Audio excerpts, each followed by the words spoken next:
Hey guys, this video is going to go pretty in depth into how I use the total cost breakdown analysis. I use this with literally every buyer I pre-approve. When I send their pre-approval letter in an email, this document that's customized to their situation and their kind of what they're looking for is attached to that same email. So the buyer gets it and their realtor gets it. And I do that for a couple of reasons. I want to make sure the realtor is very in the loop with what this buyer's financial loan outlook looks like, so they can be aware of like monthly payment and purchase price and just make sure we're on the same page. And I also think it's really good for the realtor to see the level of care and preparation that goes into a pre-approval. I know that they don't always see that from other lenders, so I think that's one way that you can really stand out in the marketplace. So before I jump into the breakdown, I just want to talk about how it fits into the overall bigger picture. So this is a little bit of sales, but this is really kind of a process thing. So once this gets sent out, you've already gotten a lead. So you've already been referred and you're already helping the client. You've already run a pre-approval. You can send this without running a pre-approval, but most times this is getting sent out after you've already run a pre-approval. So the reality of the mortgage industry right now is a lot of people are selling this. They're selling the promise, the how to talk to realtors, how to cold call, how to network, how to get referral partners, and that's super important. I mean, without that, you are not going to close a lot of deals. But if you don't deliver on that promise with a rock solid process, you're only going to get one shot. And so it is vital that you have a smooth process in place before you start spending time and money on selling your promise. So that's kind of the background to this, and this is an integral part of my process with every borrower I work with. And this is kind of the culmination of these three things. Making sure I pre-approve buyers for a maximum housing payment, and I think this is different than what you're going to see a lot of loan officers doing. A lot of loan officers will pre-approve a buyer for a purchase price, and I have to put a purchase price on my pre-approval letter. That's just the way the industry works. That's what people expect to see. If I sent one out with just a maximum payment amount or maximum housing payment, I don't think a listing agent would appreciate that. But I take the time to explain to every buyer I work with and every realtor I work with that when I'm giving out a pre-approval, I'm not pre-approving a buyer for a purchase price. I'm pre-approving them for a housing payment. And so if you find a house with lower than average property taxes, you might be able to go above your budgeted amount, above your purchase price or your pre-approval amount. So that's a conversation that I have with every buyer, and I think that really sets me apart from everybody else.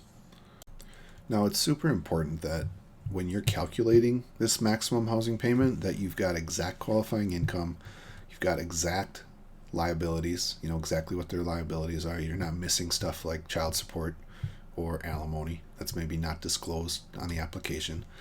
Got to ask the right questions, and then you're running AUS correctly.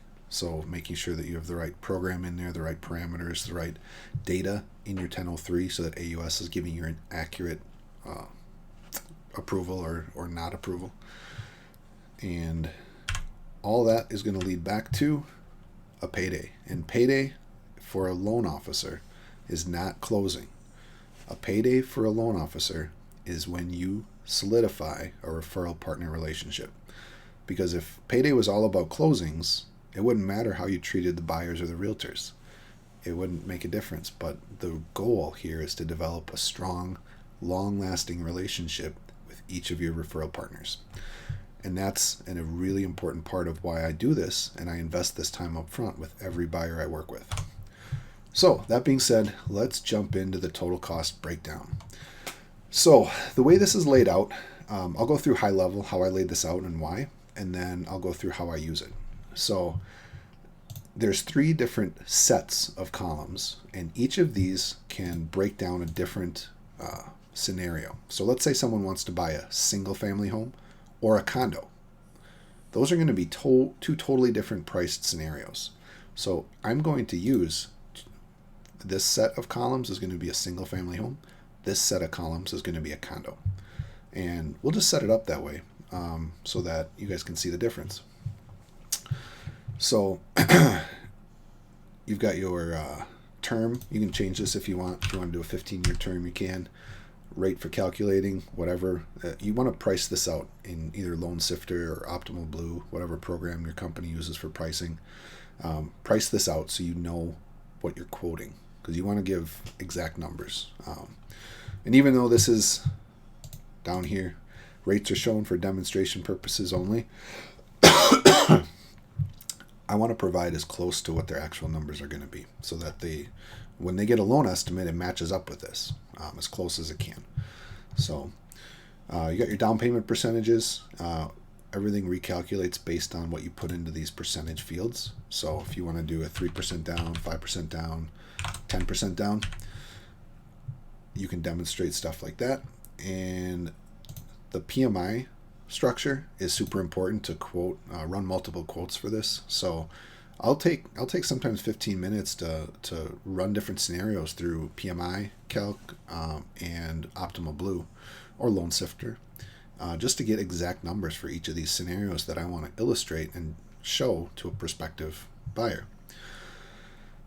Total investment is going to calculate for you. This is basically their down payment and closing costs. It just pulls a number from the very bottom of the spreadsheet here and throws it up here. I usually hide this field, so I'll show you how that all works in a minute. If you have an FHA file, this will show you the base amount plus the 1.75% funding fee. This is the same line where I'll add a VA funding fee if they are a veteran using a VA loan and they're not, they don't have any disability, so they have to pay the funding fee. This next section is the housing payment, and it's pretty straightforward. Association fees, you can adjust this to say whatever you want. HOA fees, condo association fees. If you have some other fee that you want to put in here, it's kind of looked at on a monthly basis, that's going to show up in your loan estimate. You can insert another line here, and it'll add that in to the housing payment. So this spreadsheet's totally unlocked. You guys can do whatever you want with it to make the numbers show what a buyer's true situation is. Those numbers all add up to your total housing payment. And then this bottom section is everything but, I jokingly say this to buyers, this is everything but the moving truck and the home inspection. Because I usually don't list a home inspection on here just because I don't know if a buyer's going to want to do it. I don't know what their true cost is going to be. I don't know if there's going to be follow-up inspections. So I usually leave that off. And I jokingly say this is everything but the home inspection and the moving truck.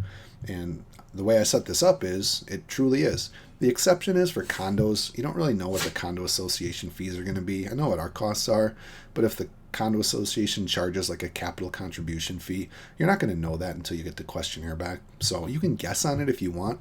I usually will just add a line here that says something like condo association fees determined by association, something like that. I'll type it all out, but that's usually how I handle unknowns that we know are going to be a cost, but we don't know the numbers yet. All right, so let's run one of these scenarios. So let's just say single fam home. If I could type. All right, so let's just say this is for, who did I do a condo for recently? Helped a guy named Chase. So we got a single family home, and it's part of the reason this is formatted like this, where you're typing into the first box in these loan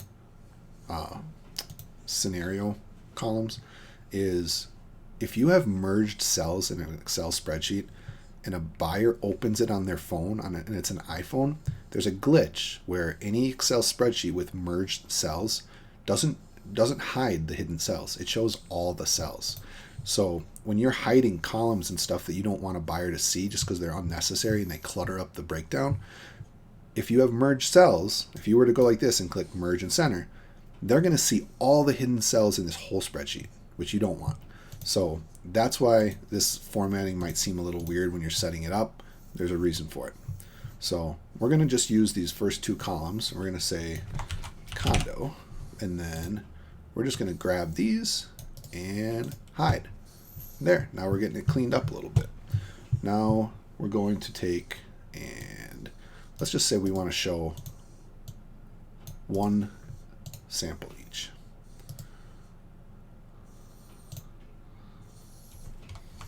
I like to grab the middle one and hide it. Formatting looks a little better like that. So now we've got our single family and our condo, and this buyer is shooting for a $250 price point. And property taxes on condos are a little cheaper, so we'll say $2,500. This is in my area where I work. Single family home might be like $3,600. And this guy happened to be below the AMI, so we're going to have actually the same rate for both of these down payment options. So we'll just say 3 and 5. All right, so we got 3 and 5, and we'll just say 6%, because why not? And since they're below the AMI, we know there's not going to be a difference in rate because there's no LLPAs. PMI will still be different though. So let's just say for it's not going to be different between single fam and condo necessarily, but it's going to be different between the two. So we'll say 3% down, and this would be like 0.2, somewhere in there. And just make sure these reflect correctly in the down payment percentages that you want. And then we don't have any up front. So what I do, once I get this section set up here, I'm just going to hide the fields that aren't necessary for the buyer to see. They don't need to know what the monthly proration is here.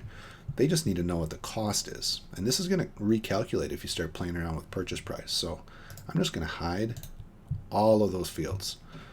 That looks so much neater.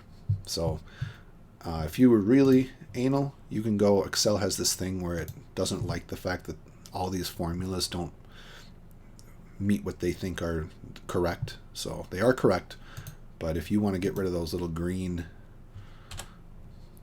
things in the corner, you can go to ignore error. I don't do this. This is not something I normally do. And then down in housing payment, you just want to make sure that you've got your association fees in there correctly. So for a condo around here, they're like $250 to $300 for a condo of this purchase price. And then, as you know, for condos, insurance is significantly less. I'd say 50 is probably on the high side for condo insurance. So you can see condo payment is going to be a little different than a single family home payment. The important part here is not that the payment is different. The important part here is that the buyer can go in here and adjust whatever they want as far as purchase price, property taxes, and association fees. They can do this on a Sunday night when they found a house on Zillow. And they can see exact numbers as far as purchase price goes and total cash to close. So having this tool available at any point in time to get pretty much exact numbers for any house is a really, really powerful thing that you can give to your buyers. Realtors love this because their buyers feel so much more confident in making an offer and making good decisions when it comes to down payment, when it comes to how they're going to write as far as asking for, so they're trying to get a seller credit, or in this market really what they're going to give back. You know, if they're going to want to do 3% down instead of 5% and then take that difference and apply it towards maybe paying the seller's property tax or their title insurance, things that can make them more competitive in the marketplace. That's one of the real benefits that I hear from realtors of why they love their borrowers using this. And they use it with them too. A lot of realtors are pretty involved when they have buyers crunching numbers on a house. The realtor often helps out. They'll reach out to me sometimes, but really most of my pre-approvals, like I'll pre-approve them, I'll give them the numbers they need, and I don't hear from them until I get an accepted offer in my inbox, which is pretty cool. So that's the housing payment section. If something doesn't apply, you can remove it. Like if you're just looking at single family houses, I'll just hide. I don't ever delete those lines. I'll just hide them. You can hide put zeros in and hide the association fees line. And then last but not least, closing costs. So if you want to put a home inspection in here, you can. I just hide it. Points. You can have points listed in here. If you want to list points, so let's just say the buyer's going to pay points. What I will do is I'll just do a real basic formula. Say equal or sum equals, and you don't need to know Excel to do stuff like this. So we'll just say, I don't even know Excel, equals sum, parenthesis, and then you click on the field you want to base the calculation off of, which is the loan amount, and then you say times, or asterisk, say 0.005. So this would be half a point. Enter. Boom. Your discount points are now showing half a point of the loan amount. If they go up here and they change this purchase price to $300,000, your discount points just adjusted for you. Change it back to $250. Discount points recalculate for you. Your down payment recalculates too.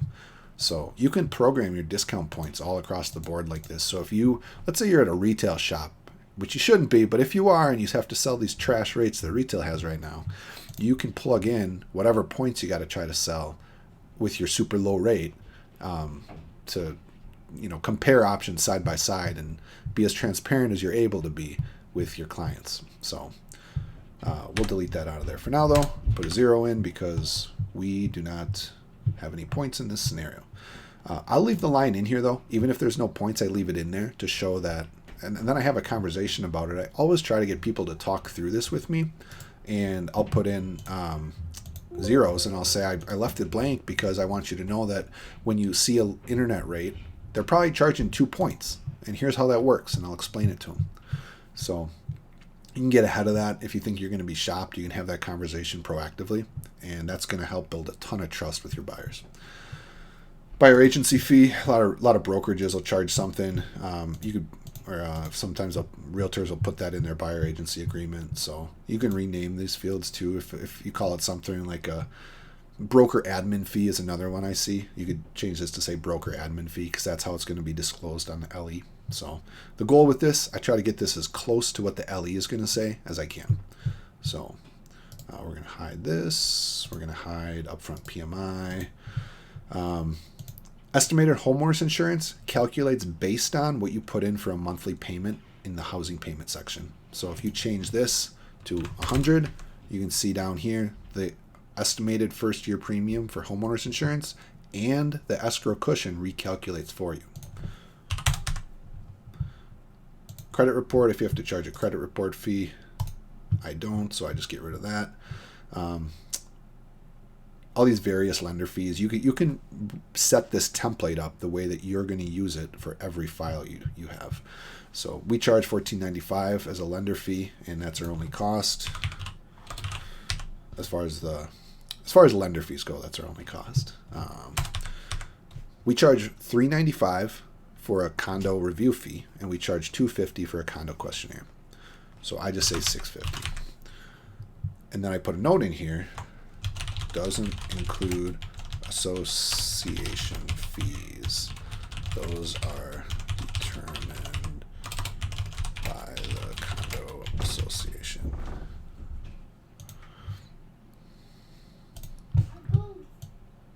Fees. We'll say condo fees just like that. So you've got your, you can name these whatever you want.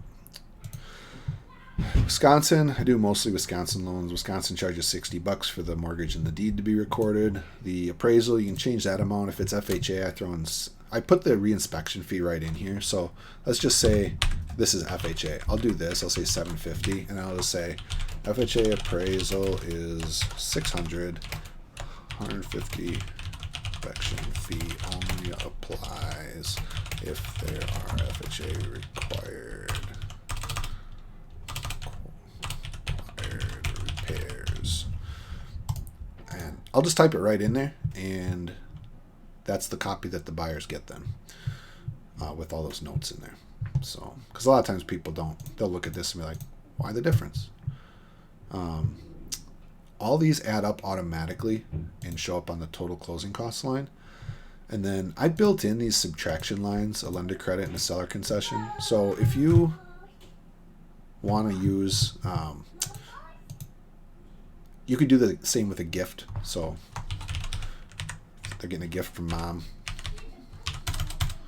Their actual cash to purchase is going to be that amount. That's how I use this. I'm not trying to make this identical to an LE. I'm trying to make this easier to understand than an LE and to get people really close on the numbers. So to be as helpful as possible when they're out actually looking at houses. So you can hide these then. So I'm just going to say in this case these don't apply. I'm going to grab all three of those, hide them, and that cleans that up really nicely. So now they can see really quickly the difference between a condo and a single family house. They can see their total cost to close, they can see their monthly payment, and they can edit just a few numbers and get pretty much exact numbers at any point, without you helping them at all. Realtors love this because the confidence that their buyers have to be able to see exact numbers before they write is just incredible. I've never had a realtor not love this as a tool. So that is the total cost breakdown, and if you're interested in using it, if you have any feedback on it, please let me know. You can pick up a copy on mlotoolkit.com. I would be delighted if you enjoyed using it and let me know how it works. If you have any feedback on how I can make it better, I'd love to hear that as well. So my goal is to make tools, and really these are just tools that I use all the time, but share tools with you guys that I use all the time that help me a ton in my business. So I hope you find this useful, and have a great night.